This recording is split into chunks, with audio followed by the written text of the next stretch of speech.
3. Wherein is related the droll way in which Don Quixote had himself dubbed a knight. Harassed by this reflection, he made haste with his scanty pothouse supper, and having finished it, called the landlord, and shutting himself into the stable with him, fell on his knees before him, saying, "From this spot I rise not, valiant knight, until your courtesy grants me the boon I seek, one that will redound to your praise and the benefit of the human race." The landlord, seeing his guest at his feet, and hearing a speech of this kind, stood staring at him in bewilderment, not knowing what to do or say, and entreating him to rise, but all to no purpose, until he had agreed to grant the boon demanded of him. "I looked for no less, my lord, from your high magnificence," replied Don Quixote, "and I have to tell you that the boon I have asked and your liberality has granted is that you shall dub me knight tomorrow morning, and that tonight I shall watch my arms in the chapel of this your castle. Thus tomorrow, as I have said, will be accomplished what I so much desire, enabling me lawfully to roam through all the 4 quarters of the world, seeking adventures on behalf of those in distress, as is the duty of chivalry and of knights errant like myself, whose ambition is directed to such deeds." The landlord, who, as has been mentioned, was something of a wag, and had already some suspicion of his guest's want of wits, was quite convinced of it on hearing talk of this kind from him, and to make sport for the night he determined to fall in with his humour. So he told him he was quite right in pursuing the object he had in view, and that such a motive was natural and becoming in cavaliers as distinguished as he seemed, and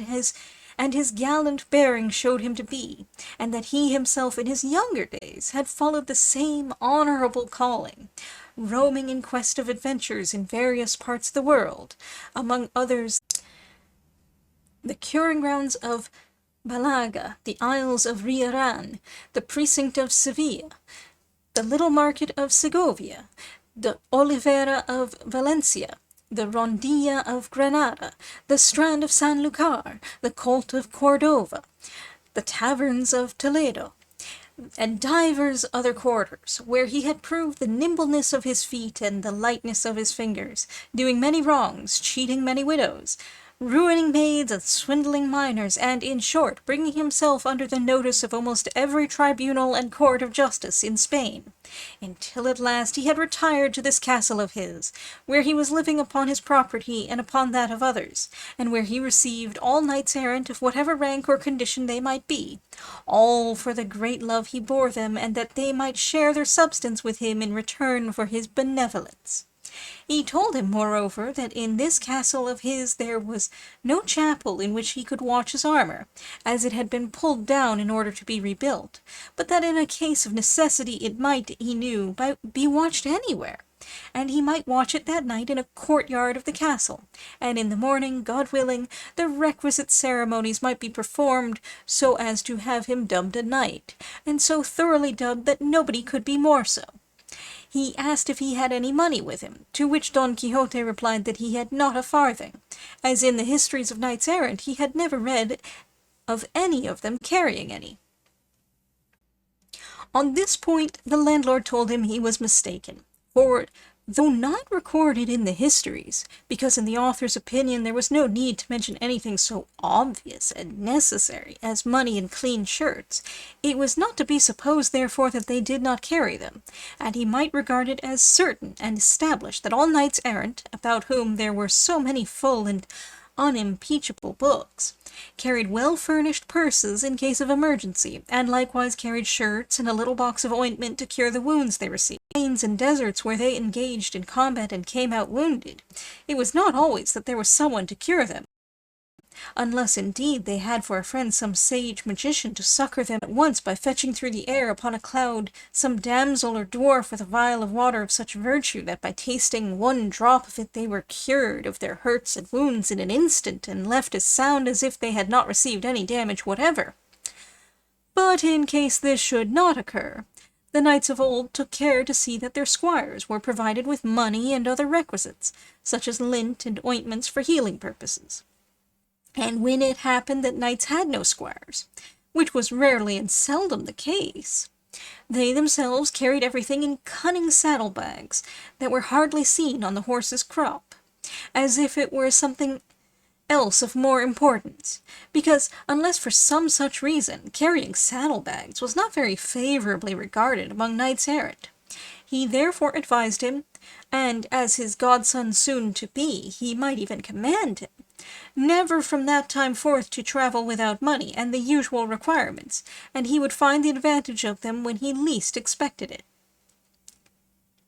Don Quixote promised to follow his advice scrupulously, and it was arranged forthwith that he should watch his armor in a large yard at one side of the inn. So, collecting it all together,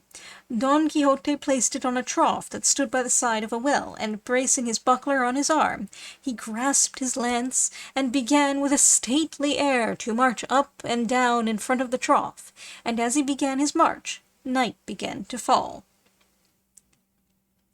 The landlord told all the people who were in the inn about the craze of his guest, the watching of the armor, and the dubbing ceremony he contemplated. Full of wonder at so strange a form of madness, they flocked to see it from a distance, and observed with what composure he sometimes paced up and down, or sometimes, leaning on his lance, gazed on his armor without taking his eyes off it for ever so long, and as the night closed in with a light from the moon so brilliant that it might vie with his that it lent it,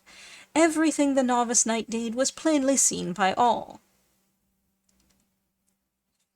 Meanwhile, one of the carriers who were in the inn thought fit to water his team, and it was necessary to remove Don Quixote's armor as it lay on the trough. But he, seeing the other approach, hailed him in a loud voice. "O thou, whoever thou art, rash knight that comest to lay hands on the armor of the most valorous errant that ever girt on sword, have a care what thou dost. Touch it not unless thou wouldst lay down thy life as the penalty of thy rashness." The carrier gave no heed to these words, and he would have done better to heed them if he had been heedful of his health, but seizing it by the straps, flung the armor some distance from him. Seeing this, Don Quixote raised his eyes to heaven, and fixing his thoughts, apparently, upon his lady Dulcinea, exclaimed, "Aid me, lady mine, in this the first encounter that presents itself to this breast which thou holdest in subjection. Let not thy favour and protection fail me in this first jeopardy." And with these words and others to the same purpose, dropping his buckler, he lifted his lance with both hands, and with it smote such a blow on the carrier's head that he stretched him on the ground, so stunned that had he followed it up with a second, there would have been no need of a surgeon to cure him. This done, he picked up his armor and returned to his beat with the same serenity as before. Shortly after this, another, not knowing what had happened, for the carrier still lay senseless, came with the same object of giving water to his mules, and was proceeding to remove the armor in order to clear the trough, when Don Quixote, without uttering a word or imploring aid from anyone, once more dropped his buckler and once more lifted his lance, and without actually breaking the second carrier's head into pieces, made more than 3 of it, for he laid it open in 4.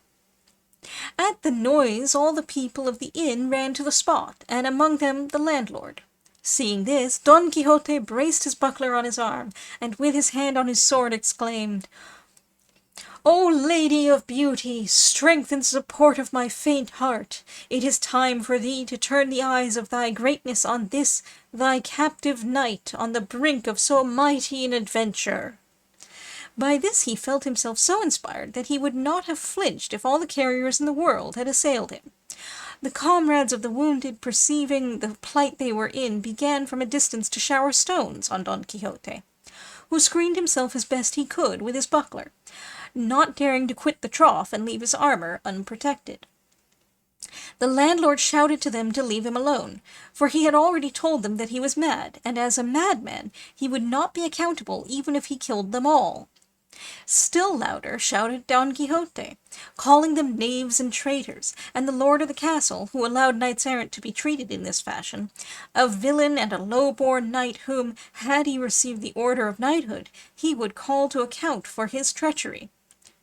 "But of you," he cried, "base and vile rabble, I make no account.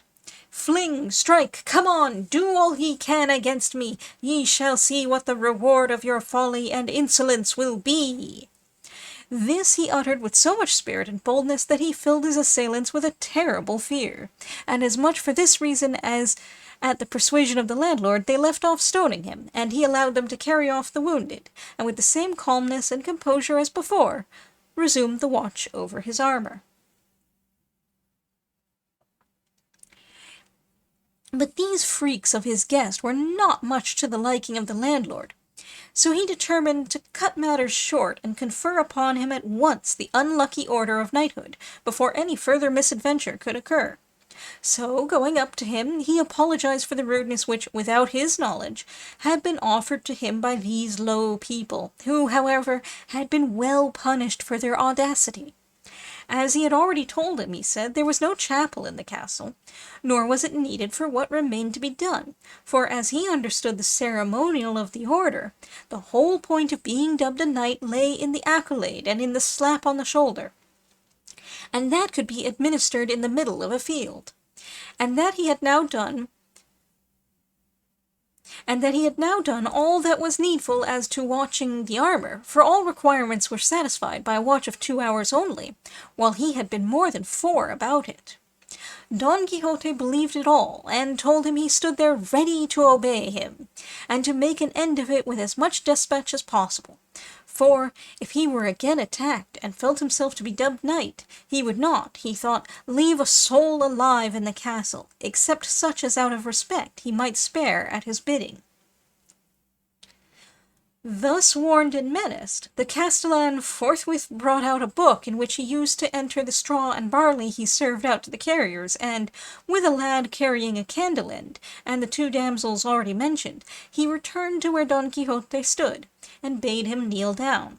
Then, reading from his account book as if he were repeating some devout prayer, in the middle of his delivery he raised his hand and gave him a sturdy blow on the neck, and then, with his own sword, a smart slap on the shoulder, all the while muttering between his teeth as if he was saying his prayers. Having done this, he directed one of the ladies to gird on his sword, which she did with great self-possession and gravity, and not a little was required to prevent a burst of laughter at each stage of the ceremony. But what they had already seen of the novice knight's prowess kept their laughter within bounds. On girding him with the sword, the worthy lady said to him, "May God make your worship a very fortunate knight, and grant you success in battle." Don Quixote asked her name, in order that he might from that time forward know to whom he was beholden for the favour he had received, as he meant to confer upon her some portion of the honour he acquired by the might of his arm. She answered with great humility that she was called La Tolosa, and that she was the daughter of a cobbler of Toledo, who lived in the stalls of Sancho Bienaya, and that wherever she might be, she would serve and esteem him as her lord. Don Quixote said in reply that she would do him a favour if thenceforward she assumed the Don and called herself Doña Tolosa. She promised she would, and then the other buckled on his spur, and with her followed almost the same conversation as with the lady of the sword. He asked her name, and she said it was Molinera. She said it was La Molinera, and that she was the daughter of a respectable miller of Antequera. And of her likewise Don Quixote requested that she would adopt the Don, and call herself Doña Molinera, making offers to her further services and favours.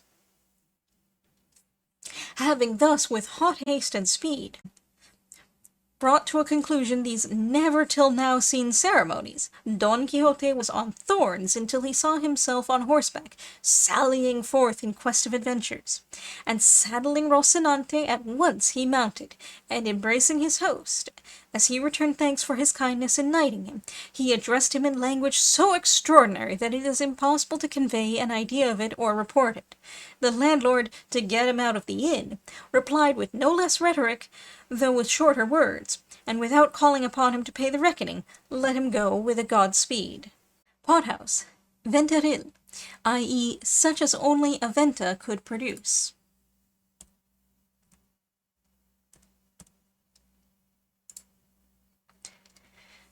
The localities here mentioned were, and some of them still are, haunts of the rogue and vagabond, or what would be called in Spain the picaro class. The curing grounds of Malaga was a place outside the town where fish was dried. The Isles of Rieran was the slang name of a low suburb of the same city. The precinct Campas of Seville was a district on the riverside, not far from the Plaza de Toros. The little market of Segovia was in the hollow spanned by the great aqueduct on the south side of the town. The Olivera of Valencia was a small plaza in the middle of the town. The Rondilla of Granada was probably in the Albayan quarter. The Strand of Sanlúcar and the taverns of Toledo explain themselves sufficiently. And the Colt of Cordova was a district on the south side of the city, which took its name from a horse in stone standing over a fountain in its center. As Fermin Caballero says in a queer little book called The Geographical Knowledge of Cervantes, it is clear that Cervantes knew by heart the Mapa Picaresco de España.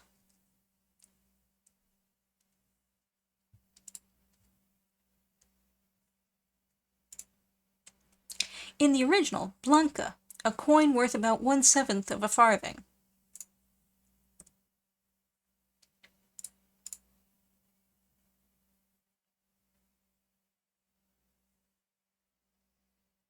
The passage as it stands is sheer nonsense.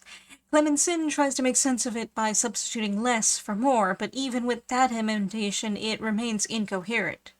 Probably what Cervantes meant to write, and possibly did write, was, for that was another still more important matter because, etc.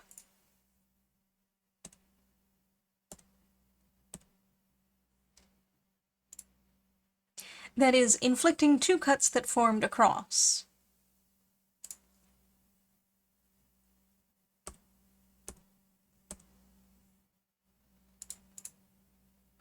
An old plaza in Toledo, so called probably from a family of the name of Benhaya, or, as Pellicer suggests, from a corruption of Minaya,